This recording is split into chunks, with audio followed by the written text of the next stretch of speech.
eu não pretendo ter essa erudição e colocar em forma de palestra a nossa conversa.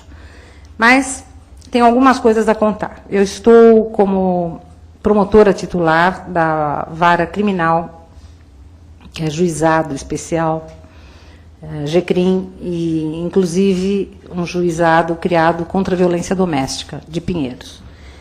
E tive um contato, e tenho um contato direto com a Lei Maria da Penha, no sentido de estar aplicando-a de modo que a coisa seja coerente. E aí eu descobri que não há coerência nessa lei.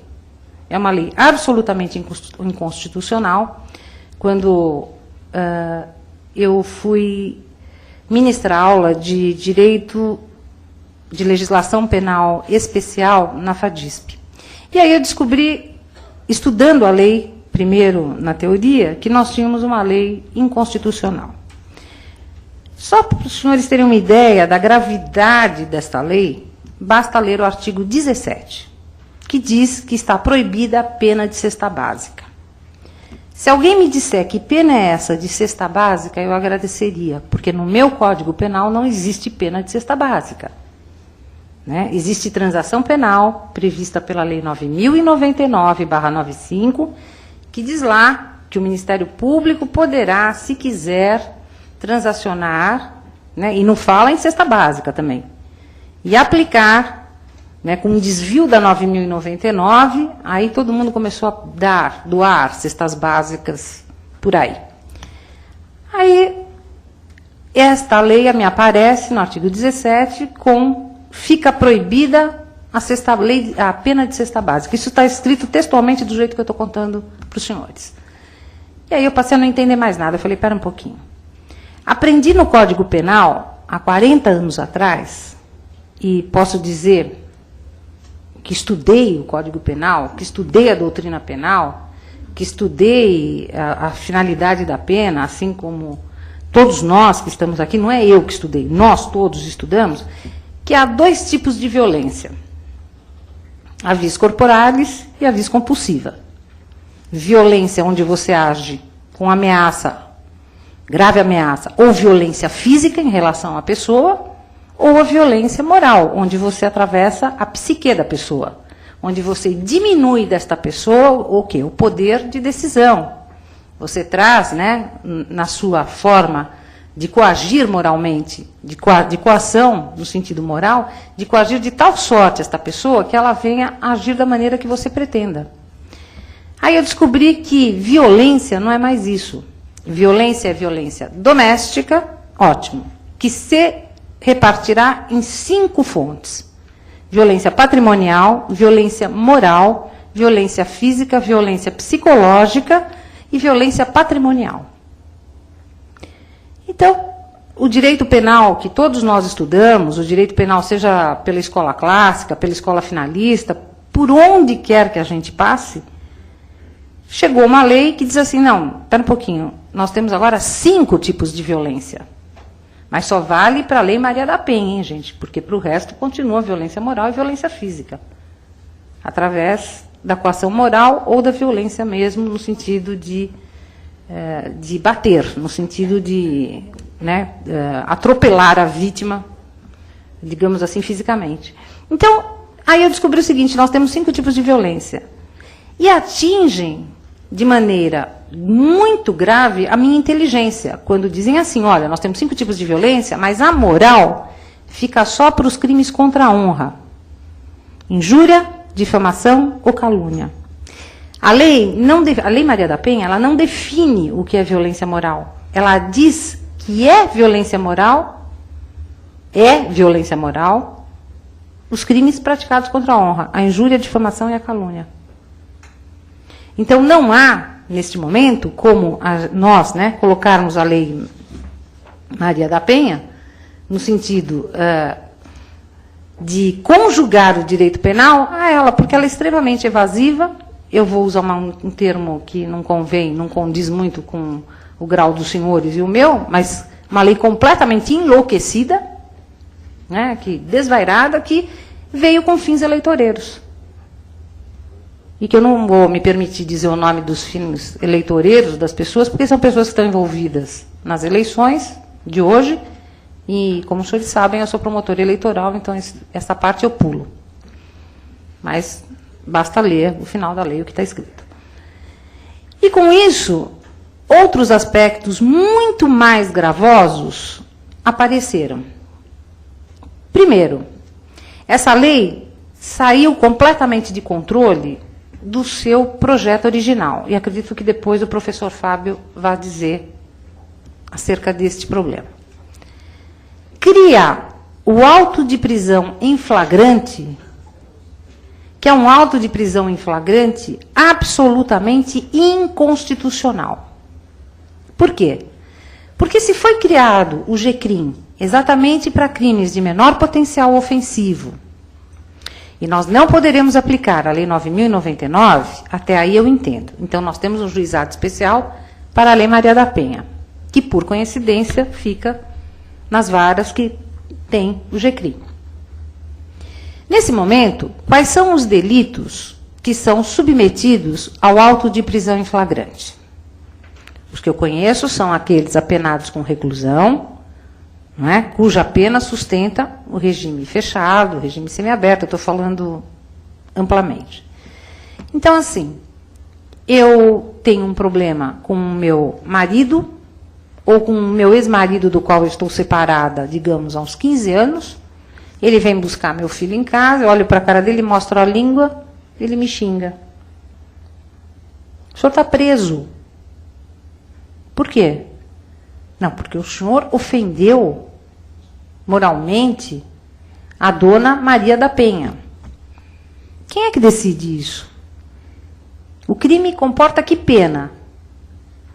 Então, vejam, nós temos penas irrisórias, qualquer delito, senhores, qualquer delito. Eu não estou falando de crimes graves, eu não estou falando de lesão corporal dolosa com lesão grave, eu não estou falando de tentativa de homicídio de natureza branca, que é aquela que, né, a gente não tem o sangue, mas tem a gravidade do contexto. Eu estou falando de penas leves, eu estou falando de crime de ameaça, eu estou falando de crime de difamação, de crime de injúria, eu estou falando desses crimes que são de menor potencial ofensivo mesmo, onde pode-se, hoje, decretar a prisão preventiva, que eu vou falar daqui a pouquinho, mas, de acordo com a autoridade policial e seu poder discricionário, dizer assim, o senhor está preso em flagrante delito. Acabou. Mas, eu posso dizer que esta prisão, né, da Maria da Penha não é suportada mais pelo Código de Processo Penal, não é admitida para todos os delitos em direito penal, mas ela cabe para, sim, todos os delitos, desde que revestidos de âmbito doméstico, de cunho, digamos, afetivo, porque é o que fala a lei, que é outra, entre aspas, loucura da lei, né? Porque vai falar em afetividade, vai falar em problemas de autoestima. Como é que eu posso, com uma lei que vai falar de autoestima, gente? O que é autoestima? Eu tenho minhas dúvidas. O que é autoestima? Se a mulher estiver com uma TPM, desculpe, a autoestima dela está baixa naqueles 15 dias lá. E, posteriormente, volta a estar num pico legal depois. Vai se danar. Opa, perdão. Não estou no júri. De vez em quando eu me empolgo, né? E aí eu fico na mão de um delegado ou de uma delegada de polícia, né? Eu não, porque eu sou mulher, eu sou vítima. Aliás, me sinto discriminada porque me fizeram pular uma cadeira aqui, mas não tem problema.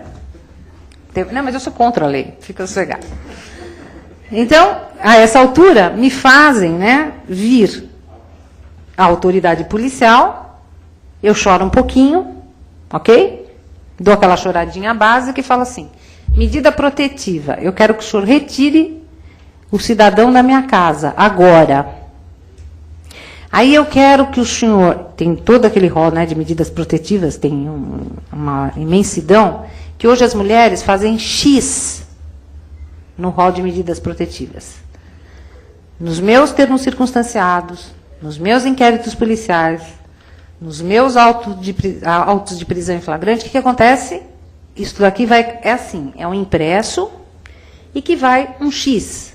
Já tem todas as medidas protetivas, ela vai colocando X em tudo que ela tem vontade. É uma loucura. Vai lá, X. Gente, isso aqui parece vestibular. E manda bala, é gabarito de prova isso aqui. E vai, coloca o X onde ela bem entende e fala assim, agora eu ferro esse desgraçado. E mete X. Vai para a autoridade judiciária, vai para o promotor de justiça, e o promotor de justiça tem que descobrir qual é o X válido. Porque nem todo X é correto. Aí, chega lá, o indivíduo nem está sabendo, eu estou falando em geral, tá? O autor, entre aspas, nem está sabendo que ela foi uma delegacia de polícia. Auto de prisão em flagrante. Vai buscar o homem que ele está preso. Não está nem sabendo por quê. Esta prisão me obriga a denunciá-lo em 5 dias?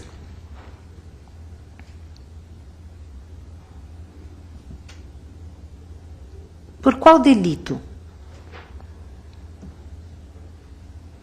Muitas vezes, delitos de ação penal privada, que eu não tenho poder de decisão, que eu não sou o advogado.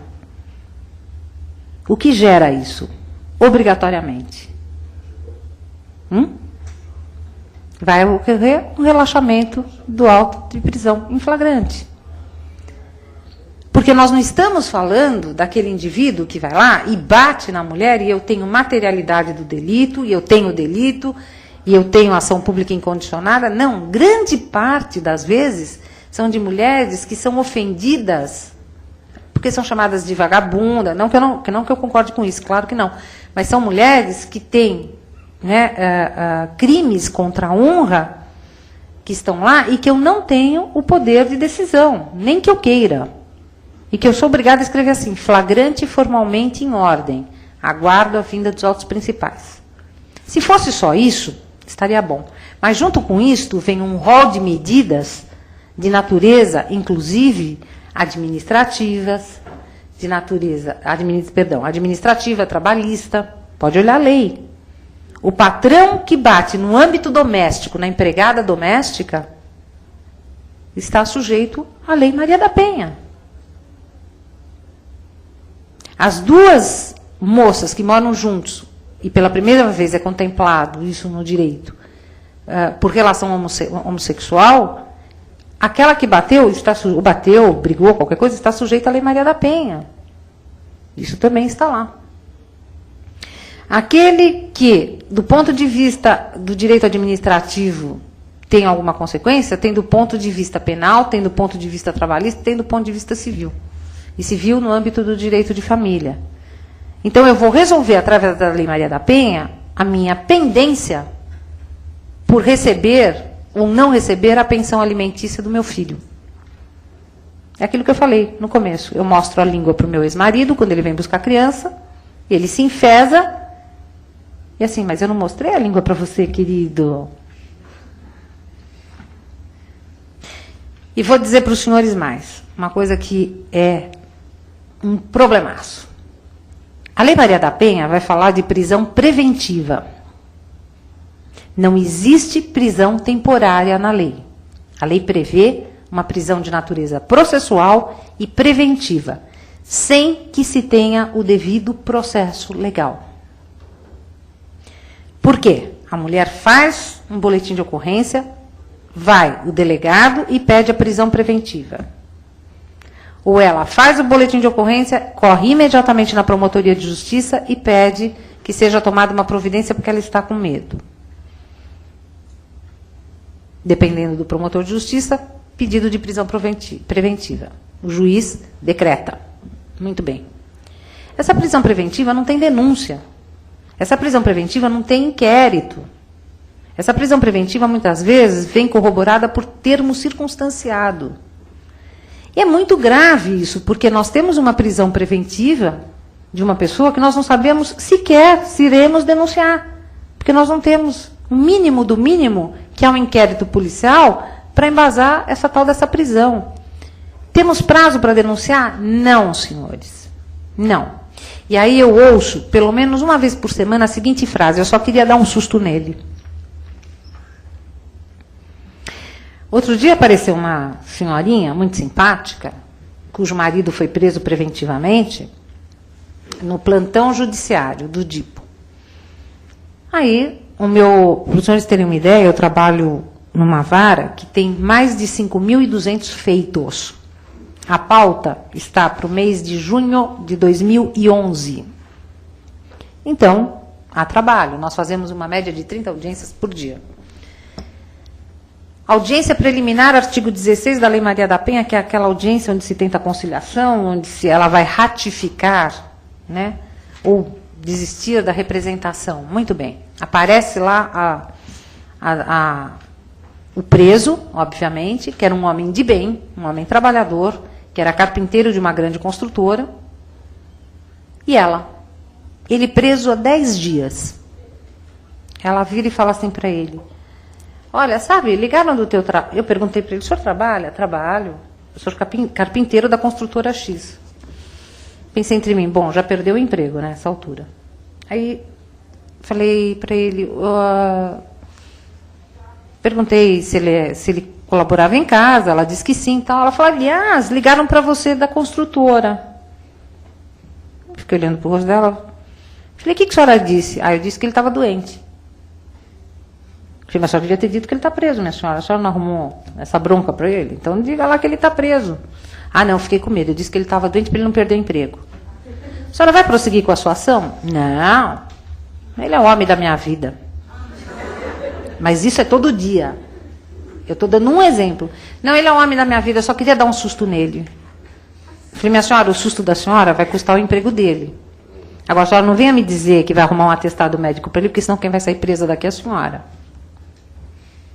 90%, eu estou vivenciando isso há mais de um ano, 90% das mulheres que vão ao Ministério Público, que vão à Delegacia da Mulher, que vão a uma delegacia de plantão, retificam a sua representação e não dão prosseguimento ao feito. 90%.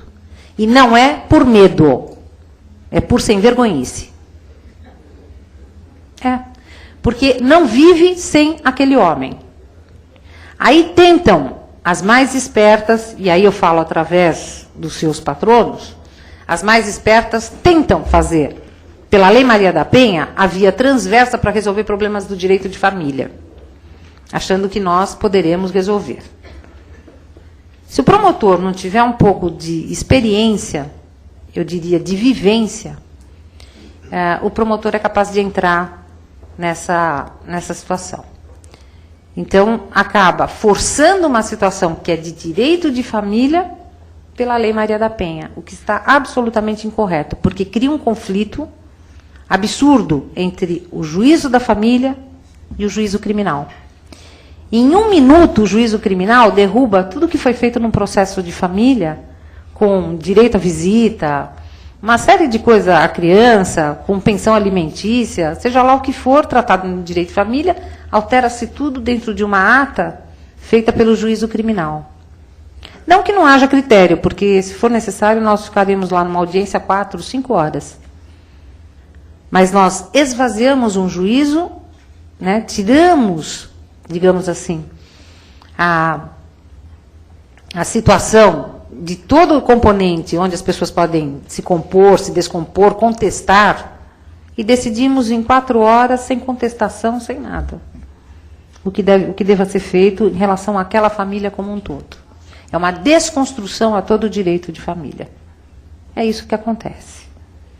Essa prisão que eu me referi até agora, né, essa preventiva, é muito mais séria do que a temporária, porque ela é dada por prazo indeterminado. Prenda-se, ponto. E aí, assim, instaura-se inquérito policial e ele fica preso. É que eu, graças a Deus, trabalho com uma juíza que tem um extremo bom senso que não faz isso. Ela pode até prender, mas em 4, 3 dias nós tentamos resolver a situação da melhor maneira possível para que isso não ocorra. A situação real dessas prisões no fundo, elas são inconsistentes e inconstitucionais. Porque como é que nós prendemos sem o devido processo legal? Basta ser homem. Basta ser homem. E basta ter uma companheira, uma namorada, uma ex-namorada, tá? Uma ex-mulher. Basta ter uma relação, ou já ter havido uma relação entre ambos de afeto, de ternura, queridos. O amor é lindo, tão terno, né? Tão maravilhoso. E nem sempre isso se discute por dinheiro, muitas vezes é por vingança. É a famosa vindita. Então tem que ficar muito claro aonde a dona Maria da Penha quis chegar. Aonde ela pretendeu chegar e onde ela chegou. Ela chegou exatamente num desmando de natureza constitucional, num desmando de natureza processual penal, num desmando, né, da intervenção do Estado em relação aos crimes de menor potencial ofensivo, porque nós retornamos à estaca zero, nós estamos prendendo por qualquer tipo de delito, por qualquer coisa, até por contravenção, trocar a fechadura lá, não sei do que, do cemitério, está prendendo, e é real. O número é um número assustador. E o que é mais grave, nós dependemos de uma representação sempre da ofendida. Grande parte dos delitos não é por ação pública incondicionada, onde eu arquivo ou eu denuncio. Eu fico sujeita à boa vontade daquela senhora em atender o celular, em vir a juízo e ratificar, né, exatamente a representação que ela ofertou. Eu vou um pouquinho mais além, e que isso passou a acontecer a partir de setembro de 2009, que é um caso mais grave ainda, que não basta que ela tenha representado na delegacia de polícia. Existe um provimento da magistratura, o 1670, onde obriga que esta mulher vá a juízo e ratifique a sua representação. Aliás, lembrando aos amigos que todas as ações públicas condicionadas à representação hoje dependem de uma ratificação em 6 meses em juízo, da data do fato. Se não ocorrer isso, é arquivo. Ponto. Mas eu estou me referindo ainda àqueles casos mais graves. Ela vai, representa na delegacia, mas agora essa representação é válida? Não. Tem que ir a juízo e ratificar a representação. Imagina se ela esquece de ir lá representar. A gente solta por excesso de prazo o indivíduo que está preso? O que se chama excesso de prazo nesse caso? Nós não temos nenhum. Não se tem prazo. É uma prisão preventiva, eu já disse, sem o devido processo legal. E pode impetrar habeas corpus. Porque o habeas corpus vai demorar mais do que a decisão de primeiro grau, com certeza. Está aí o meu querido doutor Miranda, que não me deixa mentir. Quantos pareceres por semana? Milhares, né? Então, para o promotor de justiça, para o procurador de justiça falar no HC, ele tem que sair correndo e fazer uma cota monstro por semana. Então, é outra realidade que também né, acaba criando um problema complicadíssimo. Vou mais. Estou terminando, para depois deixá-los à vontade. A lei fala, é tão absurda que eu vou dar dois exemplos. Depois, se os senhores quiserem, vocês vão lá no artigo 7º, os senhores verão quantos exemplos tem. A lei fala em dano emocional. O que é dano emocional? Dano emocional. Quem é que pode aferir um dano emocional? A não ser um psiquiatra, a não ser um psicólogo. Não, é dano emocional. Quem vai aferir é o delegado de polícia, o promotor de justiça, o juiz de direito, o advogado. O que é um dano emocional? Vai mais além a loucura dessa lei, dizendo assim, falei logo no início, diminuição de autoestima. Se eu não passar um batonzinho hoje, eu vou me sentir com a minha diminuição de autoestima. Nossa, se eu não for ao cabeleireiro, então, que coisa horrível. O que é diminuição de autoestima? Além dessa lei colocar o que já é óbvio, garantido pela Constituição à mulher, ela fica se repetindo nos primeiros artigos, ela começa a criar problemas onde não existe. Ela cria problemas em lugares que não existem problemas. Isso porque eu não vou entrar nas medidas protetivas, né, que são outra loucura, e que a autoridade policial não está apta a fazê-lo.